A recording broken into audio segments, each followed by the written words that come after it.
Eu acredito que o que me influenciou a seguir nessa carreira de química foi desde pequeno eu sempre tive uma grande afinidade com as ciências exatas, mas no começo, quando eu era mais jovem, eu tinha um interesse maior em parte tecnológica, computadores, jogos, esse tipo de coisa. E aí, quando cheguei no ensino médio, professores meus do ensino médio, eu estudei em escola pública, e eles me incentivaram bastante, professores de física e de química, a prestar um curso técnico de química. E aí, quando eu entrei no curso técnico de química, foi onde eu realmente me encontrei na área de química e ganhei a paixão pela área e decidi seguir nessa carreira. Eu entrei no segundo ano do ensino médio na escola técnica de química, onde eu comecei a fazer o curso e concluir, é 1 ano e meio de duração, onde eu tive bastante afinidade pela área de química analítica, possivelmente devido à formação como técnico é muito mais voltado para a indústria e às vezes a parte mais analítica é um pouco mais requisitada. E aí quando eu entrei, depois disso eu prestei o vestibular na Universidade Estadual de Londrina, para Química, bacharel, em que ao começar a estudar, eu sempre tive essa afinidade pela química analítica, mas quando chegou na universidade eu já vi que não era muito bem aquilo que eu imaginava e já comecei a não ir tão bem na área. A partir daí, no segundo ano da minha graduação em Química, eu comecei a iniciação científica. No primeiro ano eu procurei alguns estágios, mas falando que eu tinha um técnico em Química, mas os professores, geralmente eles não gostam muito de pegar alunos do primeiro ano, mesmo eu falando que eu tinha técnico. E aí só no segundo ano eu consegui um estágio de iniciação científica com um professor que ele é mais voltado para a área de físico-química, mais especificamente em eletroquímica. E aí eu comecei a fazer esse estágio de iniciação científica com ele e comecei a gostar bastante da área de eletroquímica e físico-química. Bom, aí eu fiz 2 anos de iniciação científica no laboratório dele, na área de síntese de inibidores de corrosão. Então fazia ensaios eletroquímicos para medir a corrosão de aços, diferentes metais. E depois desses 2 anos eu cheguei para o professor, chamado Luiz Henrique Delantônio, e falei que já estava meio saturado assim, de estudar corrosão, que já não tinha coisas muito novas assim, para se fazer, e que eu queria um projeto novo. Aí a gente começou um outro projeto para o meu último ano durante a graduação, fazer o TCC nisso, que era a elaboração de materiais catalíticos para células a combustível. E aí envolvia muito mais eletroquímica, e aí onde eu peguei realmente aprendi um pouco mais sobre a eletroquímica básica. Assim. E aí eu gostei bastante, concluí o meu curso, fiz o TCC. Bom, eu me formei em bacharel e tecnólogo na Universidade de Londrina. Peguei também algumas matérias de licenciatura, mas não consegui finalizar. E aí, posteriormente, eu já tinha essa certeza, já gostava da área de pesquisa e queria fazer a pós-graduação. Então, eu sou de Campinas, original de Campinas, então a minha ideia foi, inicialmente, fazer um mestrado na Unicamp. Eu olhei alguns professores na área de eletroquímica por lá, tinha alguns nomes interessantes, e aí o problema foi que eu não passei na prova de ingresso. Aí eu pretendia só tentar buscar algum emprego na indústria, alguma coisa. E aí um amigo meu convidou para fazer o exame de ingresso aqui na USP. Aí eu vim fazer, eu já tinha estudado para o outro exame. E acabei passando como aqui. E eu procurei a professora Suzana Torresi, que ela é do Laboratório de Materiais Eletroativos, que envolve eletroquímica, mas voltada para fisicoquímica também. E aí, numa primeira conversa, inicialmente eu vim para fazer o mestrado e a professora acabou falando, viu meu currículo, viu meu background e falou, por que você não faz doutorado direto, né? Em 2014 isso. Então eu comecei, falei, é porque eu achei que tinha que fazer o mestrado, o doutorado, né? Ela falou, não, se você já tem essa certeza, já fez bastante iniciação científica, você pode ir direto para o doutorado. E aí eu comecei com a professora a fazer o doutorado em 2014 e estou no último ano agora, doutorado aqui na Universidade de São Paulo.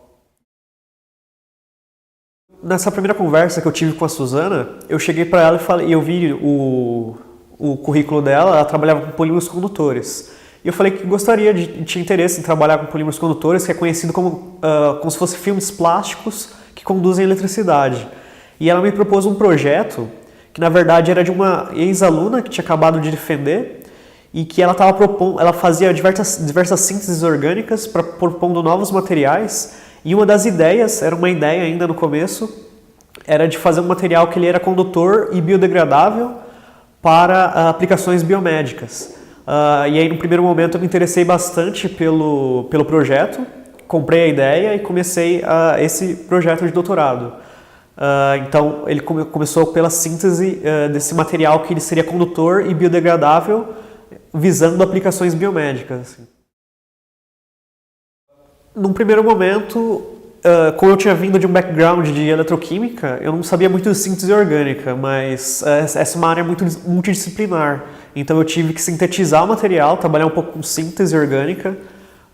No primeiro momento, sintetizar, caracterizar esse material, e aí a primeira parte seria caracterizar as propriedades elétricas, a biodegradabilidade dele, para poder afirmar se ele era biodegradável também, e como a gente visava aplicações biomédicas, tinha que se fazer ensaios de citotoxicidade, biocompatibilidade. E esse tipo de ensaio é feito em colaboração com o pessoal da bioquímica aqui da USP. Eu tenho uma parceria com o professor Henning, da bioquímica, que ele mexe com células tronco embrionárias. E também com o professor Catalani, ele mexe com outro tipo de célula. A gente faz geralmente esse tipo de ensaio. Mas durante o doutorado foram surgindo muitas outras ideias também para outros materiais. E aí a gente acabou fazendo alguns testes e alguns viraram outros materiais, também condutores, alguns biodegradáveis ou não, alguns têm nanopartículas de ouro, por exemplo. Então, a gente que é um laboratório de materiais eletroativos, a gente fica mais na parte de síntese, caracterização das propriedades fisicoquímicas e posterior aplicação numa área específica. E pode ser de interesse biomédico, pode ser sensor para sensores, biosensores. Tem uma ampla gama de aplicações desse tipo de materiais. Uma coisa interessante é que na literatura, polímeros que eles eram condutores e biodegradáveis, até o momento que eu tinha feito minha pesquisa bibliográfica no começo do doutorado, existiam 3 materiais, né, incluindo o nosso. Um foi proposto em 2002 por uma americana, o outro foi proposto em 2007. Esse de 2002 ele foi proposto, mas não teve muitos avanços. E esse de 2007 foi um material que, a partir dele, muitos estudos foram feitos e muitas aplicações biomédicas foram feitas. Então esse foi assim, um material que estava mais em alta na literatura, que era condutor e biodegradável e era usado para biocompatível com células. Então o nosso material ele tinha uma coisa muito inovadora, assim, tinha poucos grupos no mundo tentando sintetizar esse tipo de material. E o ponto principal, eu acho, dessa pesquisa é que, além do material em si, a gente conseguia tentar alterar se ele era mais condutor, menos condutor, e aí a ideia também era estudar como isso poderia afetar os cultivos celulares. Uma ideia inicial era cultivar células em cima desses materiais, porque alguns estudos anteriores, do começo do ano de 2000, assim, eles mostram que com estímulo elétrico em cultivos celulares você promove um maior crescimento ou adesão das células, diferenciação, e elas crescem mais. E também esse tipo de material poderia ser usado, por exemplo, para regeneração de tecidos. Com estímulo elétrico poderia acelerar um pouco esses processos. Então isso instiga muito a curiosidade, assim, de essas perguntas. Na literatura, os cientistas ainda estão se mexendo bastante para tentar responder, e é bastante interessante, assim, qual é o efeito desse estímulo elétrico nas células vivas, né? Do meu ponto de vista, eu acho que a ciência ela é importante pelo fato de ela instigar a curiosidade das pessoas e a busca pelo conhecimento, tirar os véus da dúvida das pessoas, né? Eu acho que isso forma cidadãos melhores, forma pessoas melhores e uma sociedade como um todo melhor também. Além disso, a ciência tem um papel fundamental no crescimento de novas tecnologias, né? Muito embora existe a ciência básica, que seriam os conhecimentos de como está até agora o conhecimento das pessoas, e as ciências aplicadas, que seriam mais voltadas para a tecnologia. E, do meu ponto de vista, eu acho que a ciência básica, ela sempre vai trazer avanços tecnológicos no futuro. Então, sob essa ótica, eu vejo que a ciência tem um papel muito importante, né, nessa busca pelo conhecimento, pela busca de questões que a gente ainda não tem como certas, esse tipo de coisa. Pessoas assim, que passaram pela minha vida, que me influenciaram, foram mais professores na época do ensino médio mesmo. Eles que foram assim, bastante concisos na influência deles na minha tomada de decisão para optar pelo rumo da química, assim. Mas como um ídolo assim na parte científica, eu vejo hoje o professor Marcelo Gleiser. Ele é um físico brasileiro que ele trabalha, acho que nos Estados Unidos com pesquisa e também em docência, e ele também tem bastante livros de divulgação científica na área dele de física, com questões sobre se há vida além da Terra, mas sob uma ótica mais de astrobiologia, uma coisa mais científica, né? Não tão filosófica ou religiosa, assim.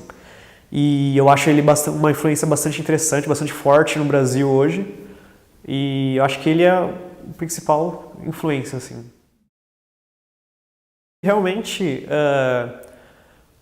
na área de exatas é sempre muito competitivo, e eu acho que se você é muito melhor quando você não tenta competir com as pessoas e enxerga as pessoas, às vezes do seu laboratório, como parceiros. Essa seria uma das dicas, e eu vejo a ciência nacional hoje, a pós-graduação do jeito que ela está, de uma maneira que a gente tem bastante liberdade. Por um lado a gente tem bastante pressão também, mas pelo outro, um lado positivo que eu vejo, que a gente tem bastante liberdade para expressar nossa criatividade e pôr as ideias, tentar botar as ideias em práticas. Então, embora eu nunca fui muito bom em testes, em provas e nota alta, esse tipo de coisa, mas eu sempre fui uma pessoa muito criativa. Eu tenho bastante interesse por filosofia também, e isso eu acho que me dá um diferencial de testar ter muitas ideias. E aí eu faço um teste aqui, outro ali, quando a gente vê já tem um trabalho, já tem uma linha de pesquisa em andamento naquilo que era só um palpite inicial. E, bom, também os professores, geralmente, pelo menos aqui da Química da USP, eles dão muita liberdade pra gente, a gente conversa de igual para igual, assim. Também durante o meu doutorado, eu fiz um sanduíche, passei um ano na Austrália, em que eu vi a ciência, assim, de alto nível que era feita lá, porém os alunos, eles eram muito mais uma mão de obra do que a formação de um cientista, assim. Então, isso eu vejo que aqui no Brasil é um ponto positivo, assim, que às vezes ninguém conta pra gente, assim, é algo meio, não sei dizer, algo que ninguém nunca me falou, eu tive que ir lá e ver e presenciar isso. E essa liberdade que a gente tem hoje eu vejo como muito bom. Muito embora tem gente que às vezes os projetos não dão certo e acaba ficando um pouco frustrado, e as frustrações acabam impedindo a pessoa de seguir em frente. Então eu acho que às vezes é não botar tanta pressão, assim. Uma dica que eu daria para as pessoas é de não se colocar tanta pressão, não querer competir com as pessoas, e sim deixar as ideias fluírem, ser pessoas criativas e ir buscando, sempre estudando cada vez mais e vendo quais são as questões que talvez a literatura não tenha abordado de uma maneira correta, que você, com o seu conhecimento, poderia dar uma contribuição. Eu acho que não precisa pensar em longos passos, né? Mas um passinho de cada vez para a direção correta, eu acho que seria uma dica importante aí no meio científico.